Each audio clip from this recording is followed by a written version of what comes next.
friends, what's up? I hope you're all quite well. In my today's video, I shall talk about what is a second conditional sentence in English grammar. In my previous video, I had talked about what is a first conditional sentence. But in my today's video, I shall make a discussion what is it exactly in English grammar, which we know as a second conditional sentence. So before going to start that video, please subscribe my channel and press the bell icon button. And if you like that video, give your one like here. So don't waste your time more. Come with me just to look see what is it exactly here.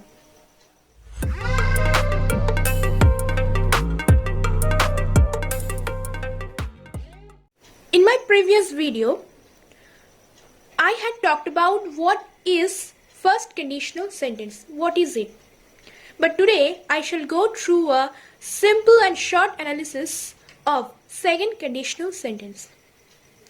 But before going to start, I want to tell you, between that two sentences, first and second conditional sentence, everything is same, but there is one short and simple difference.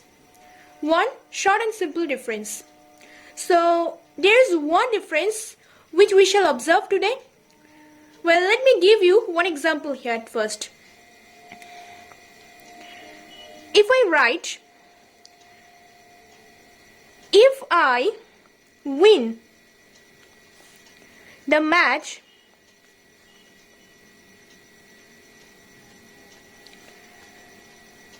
I shall purchase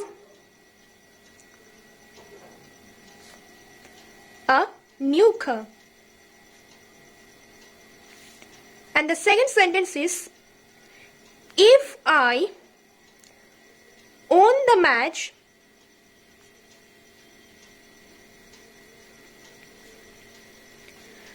I might purchase a new car. So here I have written two sentences. First is, if I win the match, I shall purchase a new car. And the second is, if I own the match, I might purchase a new car. So now you tell me what is the basic difference here between the two sentences. In the first sentence, I have written that if I win the match, I shall purchase a new car. And in the second example, I have written, if I own the match, I might purchase a new car. So now you can easily comprehend here. In that first example, we can see that if I win the match, I shall purchase a new car. So here we can find a real possibility which gives a condition which can be fulfilled by us, that if I win the match, then I shall purchase a new car. But in the second example, what we can see, that if I own the match, I might purchase a new car.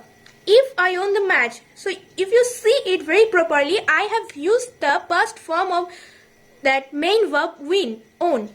So what does it mean? It really gives us that there is a complete unreal possibility in that sentence. Unreal possibility. What does it mean? In that present moment, which I don't have any option, but still I'm thinking about that thing.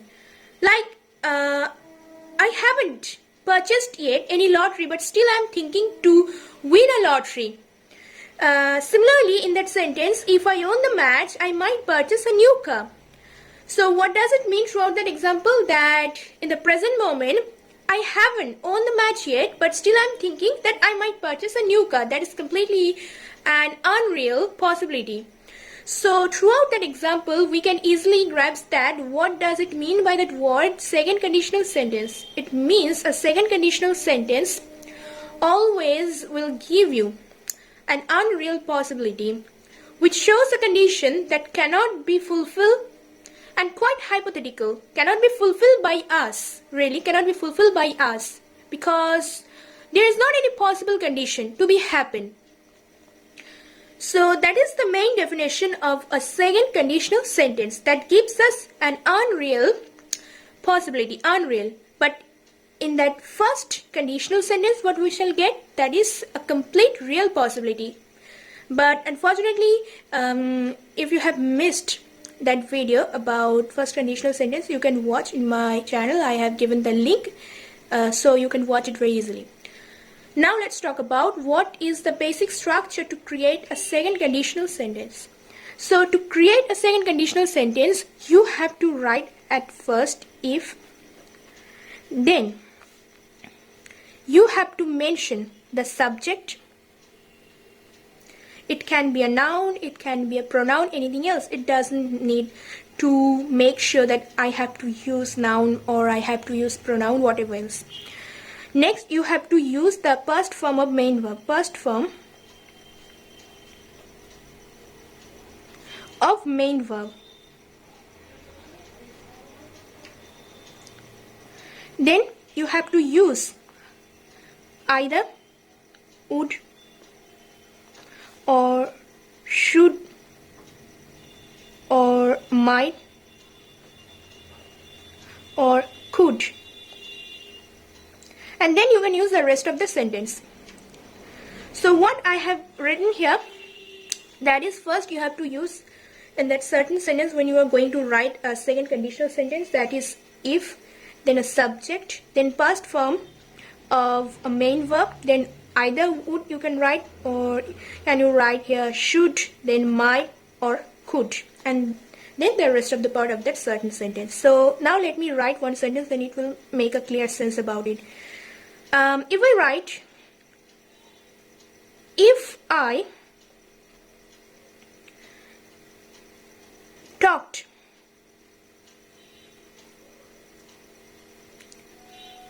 the moral word, I should go to the place.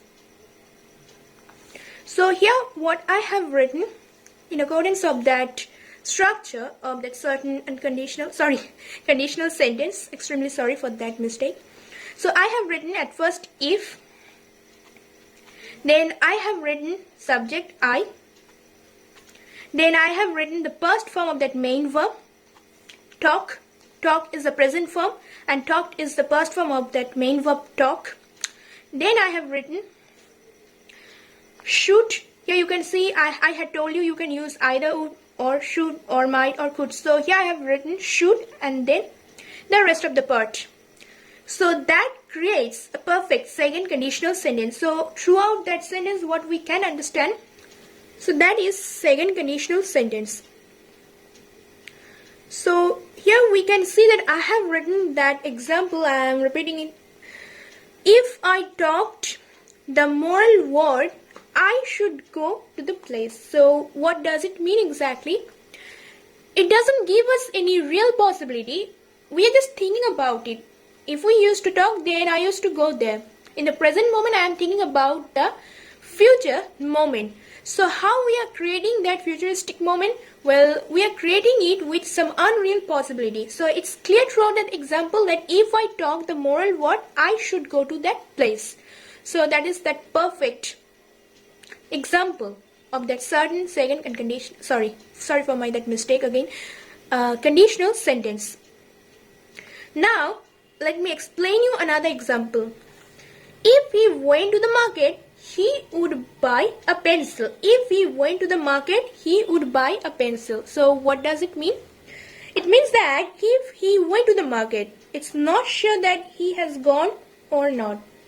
But we are thinking that hypothetical sentence, it's quite unreal, that is not certain, full of uncertainties. So what we can grasp throughout that sentence, that if he went to the market, if he used to go, he used to buy a pencil, or he will buy a pencil. But it's not completely sure about it. So now we can see that clearly, that throughout that sentence we can say, in that second conditional sentence, we can say that it provides us completely an unreal possibility which is not possible, or which gives us completely an unreal condition which is not possible to be happen by us. Well, I hope it's now clear after explaining that certain topics, second conditional sentence, still if you think that you have any confusion about it, you can write down in the comment box below. So that's all for today. Before going to end that video, I must tell you, please subscribe, press the bell icon, share the video, give your one valuable like here because your cooperation is mostly needed for me. Well, that's all for today. Tata. Take care.